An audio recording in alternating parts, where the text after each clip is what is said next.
क्षमा breaking Jain news. जो गुरु की भक्ति करते हैं पागलों की तरह, गुरु की रहमत बरसती है उन पर बादलों की तरह। और जब गुरु की रहमत बादलों की तरह बरसने लग जाती है तो देवता भी कहते हैं हम भी अपने बादलों को कब तक रोके रखेंगे। अरे मानसून के बगैर इन सब का मान शून्य हो रहा था, हम कम से कम इनके मान को शून्य होने के पहले सम्मान के योग बना दें और मानसून को ला दें। हुआ ऐसा ही। कल दोपहर तक अथवा परसों तक तो ऐसे लग रहा था पता नहीं कितने दिन तक आएगा, 15 तारीख को आता है अथवा और कभी आता है, समझ नहीं पाते आएगा कि नहीं आएगा। लेकिन जब अनुष्ठान करने का लक्ष्य बना लेते हैं, भावों को एक सूत्र में पिरोने का लक्ष्य बना लेते हैं, तो फिर देवताओं को भी पिघलना पड़ता है और बादलों को भी बरसना पड़ता है। एक छोटे से दृष्टांत से हम समझने का प्रयास करें। जैसे इस बार भी गर्मी बहुत पड़ी, मानसून भी लगभग लेट आया। ठीक है, यहाँ पर तो लेट वैसे ही आता है क्योंकि टीकमगढ़ छतरपुर इलाका जो है सूखा इलाका माना जाता है। महाराज इलाका भले ही सूखा है लेकिन हम भीतर से बहुत हरे भरे हैं और बहुत नमी वाले हैं। बिल्कुल आपकी बात हम कहाँ कर रहे हैं, हम तो क्षेत्र की बात कर रहे हैं। क्योंकि अब क्षेत्र की बात तो हम नहीं कह रहे, दुनिया कहती है कि सूखा इलाका माना जाता है, यहाँ बारिश बहुत कम होती है। तो ऐसी एक स्थान था, बहुत कम बारिश होती थी और एक बार तो भीषण गर्मी पड़ी। कुछ कुछ वर्ष ऐसे होते हैं जो भीषण गर्मी के लिए समार पाए जाते। ये वर्ष भी ऐसे निकला, यहीं पर नहीं हर जगह भीषण गर्मी, सारे रिकॉर्ड टूट गए बहुत पुराने पुराने। जून का महीना पूरा निकल गया, जुलाई का पहला सप्ताह भी आ गया, अभी तक एक भी मेघों को ना रहम आई ना शर्म आई। मेघों को शर्म आती क्या? हाँ, अरे पत्थर दिल होता है जिसको शर्म नहीं आती। जो अपने आप में कोमल दिल वाला हो उसको तो शर्म आज नहीं तो कल आ ही जाती है, लेकिन मेघों को शर्म नहीं आ रही कि क्या करें। तो एक अनुष्ठान किया गया। क्या अनुष्ठान किया गया? कि सबके लिए सुभिक्ष हो, अकाल की संभावनाएं बिल्कुल निरस्त हों। तो एक अनुष्ठान करते हैं, हवन पूजन करते हैं। सभी पूरे गांव के लोग इकट्ठे हो गए और उस सबके हित के बात के लिए जो अनुष्ठान किया उसमें शामिल हो गए। सुन रहे हो आप लोग? आज हम धीरे धीरे इसलिए बोल रहे हैं, हमने कहा जब भगवान बोलने लग गए हैं, बादल बोलने लग गए हैं, तो अपनों को ज़्यादा जोर से बोलने की आवश्यकता क्या?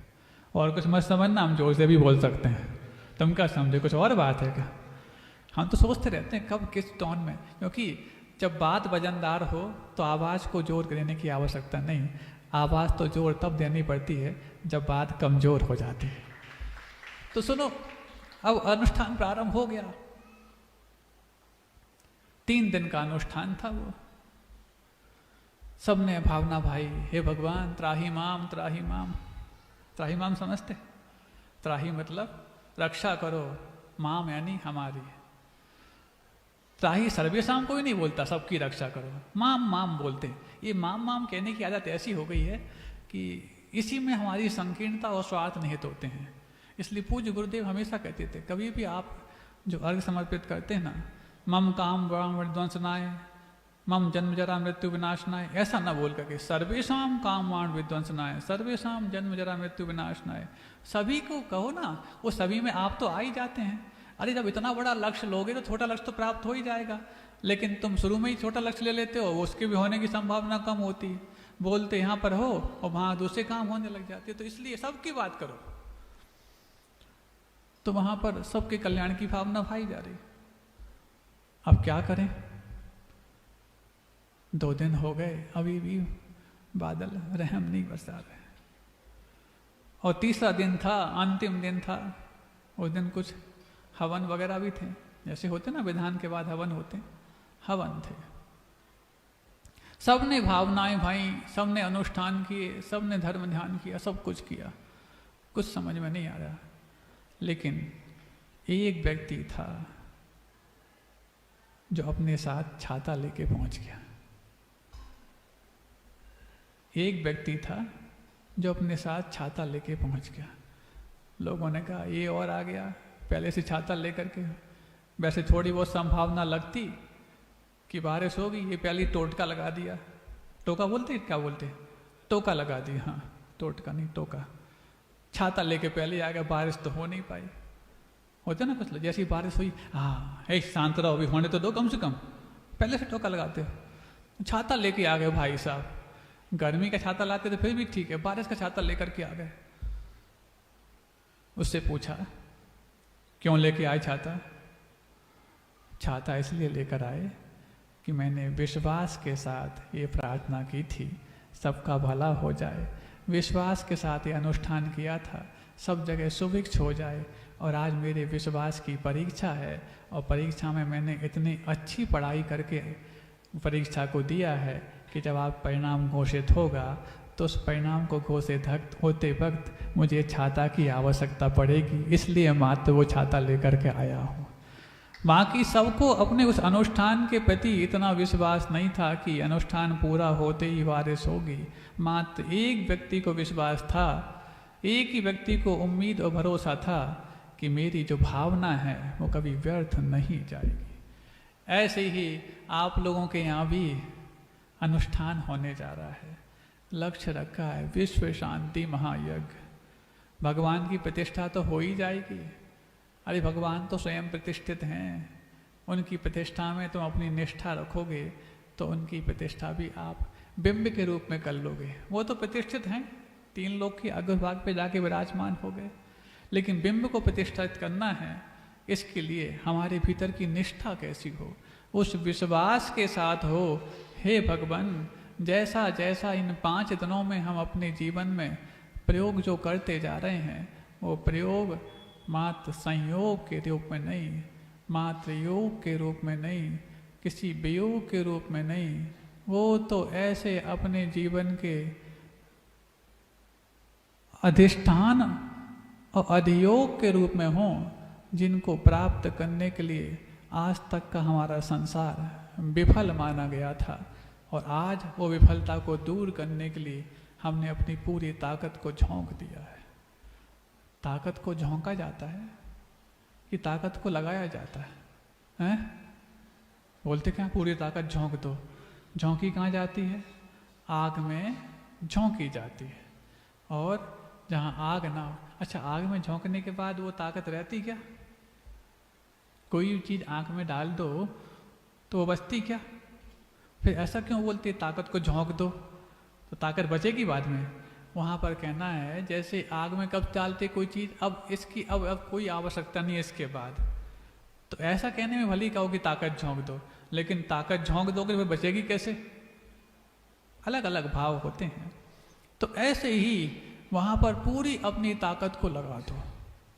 किस रूप में लगा दो? ये जो पात्र हैं, जो भी पात्र, चाहे सामान्य पात्र हों चाहे विशेष पात्र हों, हम अपने आप को किसी अभिनय अथवा नाटक के मंचन के रूप में वहाँ पर शामिल नहीं हुए हैं। अभिनय तो अभिनेता करते हैं, और जो मोक्ष मार्ग के नेता के चरणों में आते हैं वो अभिनय नहीं विनय करते हैं। अभिनय नहीं, अभिनय। अभिनय मतलब नाटक, नौटंकी।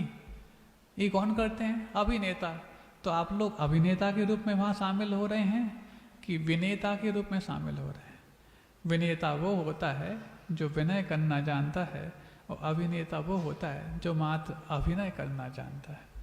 हम अभिनय नहीं विनय करने के लिए वहाँ पहुँच रहे हैं, और विनय में इतना विश्वास हो कि देवता भी आकर के ये कहें कि नहीं, अब तो इनके लिए सारी अनुकूलताएं बनानी ही पड़ेंगी। एक छोटी सी बात याद आ गई, सुनना चाहोगे? हाँ महाराज, अब तो मौसम ठंडा हो गया, अब तो सुनाते जाओ। परसों तक की बात अलग थी, सुनने में थोड़ा कठोर लगता था। हम सोच रहे जब इतनी कठिनाई मैंने सुन लिया है, अब हमें ज़्यादा सुनाने की आवश्यकता क्या? अब तो इतने समझदार हो गए हैं कि बिना कुछ भी हम सिर्फ मात्र इतना ही बोल दें तो सबके चेहरे पे अपने आप मुस्कान खिल जाती है, बोलना कुछ नहीं पड़ता। तब इतने समझदार हो गए, तब ज़्यादा बोलने की नहीं महाराज, आप बोलते चले जाओ। कब तक? चातुर्मास की हमने भावना भाई, उसके बाद शीतकाल का भी ये ऑर्डर क्या लगा दिया, पीछे से एक डिमांड नोट लगा दिया। वाह, अब इसमें कौन सी बात थी ताली बजाने की? अभी हमने बात पूरी नहीं की, आपने ताली बजा, मतलब की बात थी, इसलिए मतलब आप लोग मतलब की बात पे ताली बजाते हो और हमारे मतलब की बात पर हमें बोले तो भी नहीं बजाते हो। बहुत मतलबी हो, बहुत स्वार्थी हो। तो महाराज आप तो बस बैठे रहो। तो ठीक है, हम बैठ जाएं, काम बन जाएगा। सामायिक में बैठते हैं, उस समय कोई रहता महाराज? अब सामायिक में बैठने के बाद हमारा कौन सा काम, वो तो आपका काम रहता है। गुरु जी भी कई बार कहते थे इस बात को, अच्छी बात याद आ गई, पूज्य गुरुदेव आचार्य विद्यासागर जी महाराज, कि कैसे संसार है ये।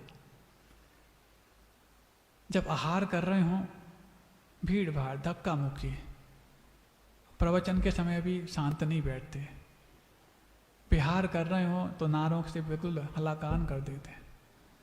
शांति से बैठे हैं, मान चर्चा कर रहे हैं तो भी कह वो तो कह नहीं बोलते, हम बोल रहे हैं करते ही रहते। लेकिन एक चीज है, सामायिक में बैठ जाओ तो बिल्कुल ऐसे बिल्कुल चुपचाप जाके निकल जाते हैं। तब गुरुदेव ने इस बात को लेकर एक अच्छा चिंतन दिया, सुनना चाहोगे? गुरुदेव का चिंतन है, हम लोग को इतना पसंद आया, हालांकि हम लोग के माफिक बहुत है, आप लोग को पसंद आए तो ठीक, नहीं आए तो आप जानो, हमें क्या दिक्कत है। 4 कषाएं होती ना, कौन कौन सी? अनंतानुबंधी, अप्रत्याख्यानावरण, प्रत्याख्यानावरण और संजुलन। अब मुनियों के पास भी एक प्रकार की कषाय तो संभव है, कौन सी? संजुलन कषाय, जो अंतर मुहूर्त तक रहती है। और अंतर मुहूर्त तक रहने वाली कषाय को ही मास संजुलन कहते हैं, चाहे वो क्रोध हो, मान हो, माया हो, लोभ हो। लेकिन उस अंतर मुहूर्त में भी उसकी तीव्रता देखने को मिल सकती है। कई बार किसी साधु को आप तेज गुस्सा करते हुए देख लो और एक धारणा बना लो, अरे कैसे साधु है, हम ही अच्छे, इससे तो गुस्सा नहीं करते। लेकिन तात्कालिक तीव्र गुस्से में होने के कारण वो साधु नहीं रहे, ऐसा धारणा मत बनाना। क्योंकि संजुलन कषाय 48 मिनट तक रह सकती है, उसके भीतर तक। और उस 48 मिनट के भीतर किसी का आवेग आ सकता है, संजुलन की तीव्रता भी आ सकती है। जिसके पास अनंतानुबंधी है, उसकी अनंतानुबंधी की तीव्रता भी हो सकती है और मंदता भी हो सकती है। अब एक व्यक्ति है जो बिल्कुल राख में छुपी हुई आग की तरह है। आग देखी महाराज, आज कहाँ राख देखने को मिलती, मॉड्यूलर किचन का ज़माना है। और अब किचन में भी गैस चूल्हे नहीं, इंडक्शन और माइक्रोवेव होते हैं, जहाँ पर आग देखने को नहीं मिलती। अब तो महाराज पंचम काल के अंत तक ही आग रहने वाली है, और हमारे चौके से तो आग पहले ही चली गई है, मतलब पंचम काल का अंत हमने पहले ही ला लिया। क्यों अतारा वालो, कितने घरों में आग नहीं बची महाराज? आग तो है, बिल्कुल झुलसते ही रहते हैं एक दूसरे को देख करके। अरे ऐसी आग की बात नहीं कर रहे, भोजन पकाने वाली आग की बात कर रहे हैं, क्या समझ जाते हो? बिल्कुल आग बबूला हो रहा है। ये आग बबूला क्या होता है? बबूल की आग जो होती वो अलग टाइप की होती, इसलिए किसी की क्रोध में इतनी तीव्रता हो तो इसको एक उपमा दे दी जाती है, बहुत आग बबूला होता है ये तो। हम उस आग की बात नहीं कर रहे। संजुलन, चूंकि राग और द्वेष ये दो ही चीजें हैं कषाय के रूप में। क्रोध और मान ये द्वेष के रूप में होते हैं, और माया और लोभ ये राग के रूप में जाने जाते हैं। राग और द्वेष दो ही चीजें हैं। राग को आग कहा, द्वेष को भी आग कहा। तो संजुलन किया। अब किसी महाराज को देख करके आप, अरे कैसे साधु, ये तो गुस्सा कर रहे, इतना जोर से कर रहे। और एक दूसरा व्यक्ति अनंतानुबंधी कषाय उसके भीतर है, लेकिन आग ढकी है राग के भीतर, ऊपर से दिखता कुछ नहीं, शांत पड़ी है, थोड़ी सी कुरेद दो तो ज्वाला निकलती वहां पर। तो ऐसी अनंतानुबंधी, वो शांत भले ही पड़ा है लेकिन अंदर आग का जखीरा भरा पड़ा है। और साधु आपको यदि किसी क्रोध में दिख जाएं, इतना सा देखो कि उनका क्रोध कितनी देर तक रहता है।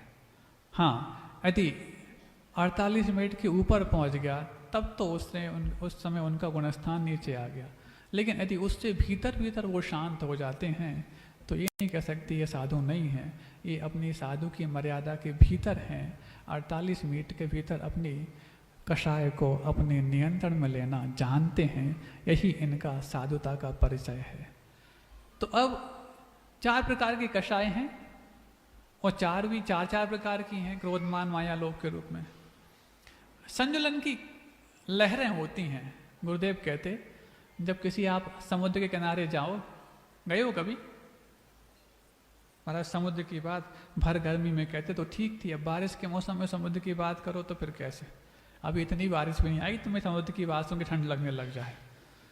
तो सुनो, कभी गए हो सी बीच पर, तो कभी आप जिस समुद्र में लहरें ना उठती हों और बिल्कुल शांत पड़ा हो उसको देखने जाओगे? हैं? काय के लिए जाएंगे? ऐसे पानी भरा तो हमारे घर में टैंकर में भी रहता है, उसको देख लेंगे ना, वो तो देखने क्यों आए? जब बड़ी बड़ी उछालें उड़ती हैं तब उसको देख के आनंद आता है, तब भीड़ उमड़ती है।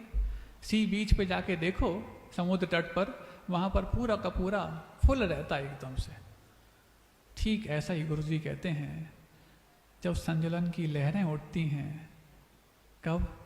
आहार के समय, प्रवचन के समय, प्रवृत्ति के समय, विहार के समय, व्यवहार के समय, तभी जाकर के ये संसारी प्राणी उन लहरों को देखने के लिए आते हैं। लेकिन जब वो समुद्र सामायिक में जाकर के स्थिर हो जाता है, इनका आकर्षण समाप्त। चलो अब सामायिक का समय हो गया, चलो अब उस समय कोई भगाए भी ना तो चलो अब। और यहाँ धक्का देकर के भगा भी रहे हैं, अरे एक बार दर्शन तो कर लें दो, एक बार दर्शन तो कर लें दो। ऐसी एक थी माँ जी,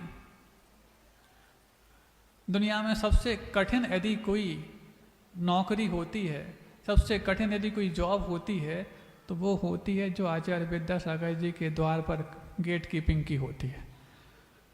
इसमें सैलरी के रूप में क्या मिलता है भगवान जाने, लेकिन मेहनत कितनी होती है वो तो वही जानता जिसने ये जॉब की है।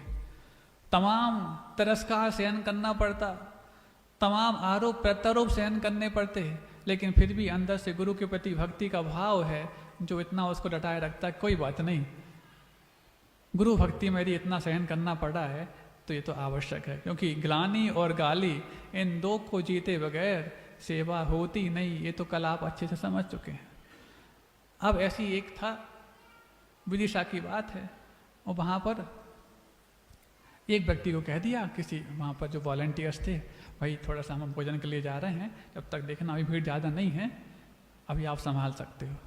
ठीक है, उसने भी सौभाग्य की बात है, इतनी देर तक अपने गुरुदेव को सामने देखने को मौका मिलेगा और थोड़े बहुत लगाएंगे बोल देंगे। अब इसी बीच में लोगों को पता है 1:45 बजे गुरुदेव की सामायिक हो जाती है दोपहर में, और आना शुरू कर दिए तो एकदम बाढ़ जैसी आती। गेट खुला नहीं कि जैसे कि टॉकीज का गेट खुलने के बाद तो बाढ़ कम आती होगी, लेकिन गुरुदेव का दरवाजा यदि खुल जाए, वो तो खुले में रहते हैं, लेकिन बाहर जो मेन गेट है वो यदि खुल जाए, फिर देखो मतलब आप समझ जाते हैं आवाज़ सुन करके कि गुरुदेव की सामायिक हो गई है। हम तो ऐसे ही पता लगा देते थे, घड़ी देख के पता नहीं लगाते थे, लेकिन पब्लिक की आवाज़ शुरू हो जाए तो समझ लो सामायिक पूरी हो गई गुरुदेव। अब गेट तो उतना ही होता है, ऐसा तो हो नहीं कि कोई भी कमरे के गेट इतने बड़े बड़े हों, कोई वही 3-4 फीट चौड़ा होता है। दर्शन करने वाले 1500 तो कोई असामान्य बात है। पहुँचे, धक्का मुक्की हुई, एक माँ जी थी, नमोस्तु आचार्य से, नमोस्तु आचार्य से, नमोस्तु आचार्य से। अब सभी करते, 2-3 बार तो ठीक है कर लिया। अब एक आध बार गुरुजी, अब मान लो अध्ययन कर रहे हैं, स्वाध्याय कर रहे हैं, एक आध बार हाथ उठा के आशीर्वाद दे भी दिया बिना देखे, ऐसे करके आगे बढ़ो, चलो आगे बढ़ो। अब वो एक माँ जी थी, अब वो तो पहली बात तो हम अन्यथा मत लेना आप लोग, नहीं तो तुम समझ जाओ कि महाराज जी हमेशा भेदभाव करते हैं। भेदभाव नहीं, जो यथार्थ बता रहे हैं। पहली बात तो महिला पर्याय, स्त्री पर्याय, ऊपर से उसमें भी वृद्धता, ऊपर से उसमें भी जिद्दीपना, ये तीनों एक साथ जुड़ जाएं तो फिर तो वॉलंटियर तो कुछ ना कुछ कर ले। उस वॉलंटियर ने कहा, माँ जी दर्शन कर तो लिए, दूसरों को करने तो दो। रुक जा, नमोस्तु आचार्य जी। अरे माँ जी कितना डिस्टर्ब कर रही हो, दर्शन कर तो लिए। बोले हमने तो कर ला, एक बार वे तो हमारे कर लें, हमारे करवे से क्या होत। अब सोचो, वो दर्शन करने नहीं दर्शन देने आए, कि एक बार वो देख लें, और इस चीज को हम जाके बताएं कि गुरु ने हमें आंख उठा करके देख के आशीर्वाद दिया, तो इसका तो फिर दूसरे लोगों को। लेकिन ऐसे में आपने दर्शन के बदले में जो मान चाहा, उससे दर्शन का पूरा मान आपको नहीं मिलेगा, गुमान तो मिल सकता है। ऐसे ही अपन लोग करते। तो गुरुदेव कहते संजुलन कषाय कि जब लहरें उठती हैं तब तो ये लोग पहुंच जाते हैं बिल्कुल देखने के लिए, लेकिन जब शांत सरोवर होता है, शांत वो सिंधु होता है, उसको देखने की लालसा किसी के मन में नहीं होती। इसी को बोलते हैं इस संसारी प्राणी का भाव, रुचि और आकर्षण कहाँ पर है, आप समझ सकते हैं। अब संसारी प्राणी का जो आकर्षण है जब इसमें होता है तो एक चीज़ और समझ लो, भले ही उसका आकर्षण शुरुआत में इन क्रियाओं के प्रति हो, आहार दान हो, प्रवचन हो, विहार हो, आदि आदि हो, लेकिन धीरे धीरे करते जाते जब इस आकर्षण का उसके भीतर प्रभाव बढ़ता है तो एक दिन वो ये भी समझने का प्रयास करता है, ये भी एक इंसान के रूप में है, मैं भी एक इंसान के रूप में हूँ, लेकिन ये इंसान होकर के भी भगवान के रूप में जाने जाते हैं, और मैं इंसान के रूप में होकर के भी भगवान तो कोई कहता नहीं, कई बार कोई शैतान भी कह डालता है। क्या अंतर है, दोनों इंसान हैं। तब वो देखता है वो आहार ये भी करते, आहार मैं भी करता, चलते फिरते ये भी हैं, चलता फिरता मैं भी हूँ, बातचीत ये भी करते तो मुझे भी बोलना कौन कम आता, माइक मिल जाए फिर देखो छोड़ने का मन नहीं करता। किसी के हाथ में भी माइक आ जाए, घड़ी देखना पड़ता है तब जाकर के माइक, हाँ महाराज अब महाराज ने घड़ी देख ली है अथवा पीछे उठा ली है, तो फिर समझ जाते हैं कि अब ज़्यादा करना ठीक नहीं। और यदि महाराज घड़ी ना देखें, आंख बंद करके बैठे रहें, फिर देखो 8:30 कब बज जाए चाहे 9 बज जाए, महाराज आपने देखे ही नहीं, हम क्या करें। इनकी बात नहीं कर रहे हैं, सबकी जिसके हाथ में माइक आ जाए सबकी बात कर रहे हैं। अब इनको लगता भी ऐसा ही है, महाराज किसी बहाने कुछ कह तो देते हैं कम से कम, बाकी हम कब वैसे बनते प्रवचन के, इसलिए बहाने करते रहते वो, कोई बात नहीं, अच्छा है उनका भाव। तो अब देखो वो संजुलन की जो लहर होती है उसको देखने का, अब वो देखता है मैंने बहुत लहरें देख ली, इंसान ये भी हैं, इंसान हम भी हैं, कम से कम ये इंसान के रूप में भगवान कैसे बन गए, अब इसको देखने का प्रयास किया जाए। फिर धीरे धीरे करके उनकी उन क्रियाओं को भी देखने का वो प्रयास करता है जिन क्रियाओं के माध्यम से उसके जीवन में उन्नति के कुछ आसार देखने को मिलते हैं। और बस वो धीरे धीरे सामायिक के आसपास इर्द गिर्द प्रतिक्रमण के समय, वंदना करते समय देखने का प्रयास करता है। इनका उठना बैठना, चलना फिरना, दृष्टिपात करना आदि आदि कितना अद्भुत है। हम आंखें खोलते दूसरों की अच्छाई के रूप को देखने के लिए कम, उनकी बुराई को देखने के लिए ज़्यादा खोलते। और एक ऐसे हैं जो एक बार यदि आँख जिस पर डाल दें उसकी बुराई ऐसे छू मंतर हो जाती है कि जैसे आकर के किसी ने एक ऐसी वैक्सीन लगा दी हो जिस वैक्सीन को लगाने के बाद कोरोना छू मंतर हो जाता है। ऐसा दृष्टिमान डलते ही कैसा अद्भुत इनका जीवन शैली है, कैसे अपने आप में इंसान के रूप में रहने वाले देवता हैं। ऐसा जब वो देखता है तो धीरे धीरे करके बिना उनके बुलावे पर, बिना उनके आकर्षण पर धीरे से पहुंच जाता है। भगवान कुछ हमें भी बता दो। क्या बता दें, प्रवचन में सब तो बताया है, प्रवचन में तो आपने वो बताया जो सबके काम का, तो सब में आप नहीं आते क्या? नहीं, सब में हम तो आते हैं, लेकिन सबकी बातें सब हमें समझ में आ जाएं ये नहीं आता है। आप तो हमारे लायक कुछ बता दो, हमारा उद्धार कैसे होगा। अब गुरु कहते सबके लायक सब कुछ बता दिया, इसमें से अपना उद्धार नहीं ढूंढ पाया, अलग से बताओ। तो कोई बात नहीं, गुरु जी कहते हैं शांत बैठना सीखो। शांत बैठेंगे तो फिर आप हमें बताएंगे कैसे कि हमारा उद्धार कैसे होगा। अरे यही कहने को बता रहे हैं कि तुम शांत बैठना सीखो, इसी में भी तुम्हारा उद्धार शुरुआत को प्राप्त होगा। शांत बैठने में हो जाएगा, हाँ हो जाएगा। कितनी देर बैठे? अरे शांत की बात कह रहे हैं, पूछता है कितनी देर। इस अशांति को भी पहले मन से बैठा लो, अलग कर लो, तो कुछ तो लिमिट होगी। पैर में, अरे पैर में दर्द होता है तो पैर बदल लेना, खड़े हो जाना, चलने फिर लेना, लेकिन शांत रहने का प्रयास करना। तो उसको हाँ हाँ बोल दिया ना, इतना करके तो देखो तो सही। ठीक है, अब आप कह रहे तो क्यों लगाते हो? फिर तो क्यों लगाते हो? नहीं मतलब क्या है, समझाने का प्रयास करता है, समझने के लिए आया और समझाने का प्रयास करता है। ऐसे कई दृष्टांत गुरुजी के पास जब आते तो अपन भी बहुत आनंदित होते कि गुरुजी इतनी बड़ी बड़ी बात को चुटकियों में कैसे हल कर देते। तब लगता इतनी बड़ी बड़ी समस्याएं लोगों की आती, समाज की आती, संघों की आती, किसी की दुख तकलीफ की आती, स्वास्थ्य की आती, इतनी सब समस्याओं को यदि तुम अपने घर में एक परिवार को चलाते हो, एक व्यक्ति पीड़ित हो जाए तो तुम पीड़ित हो जाते हो।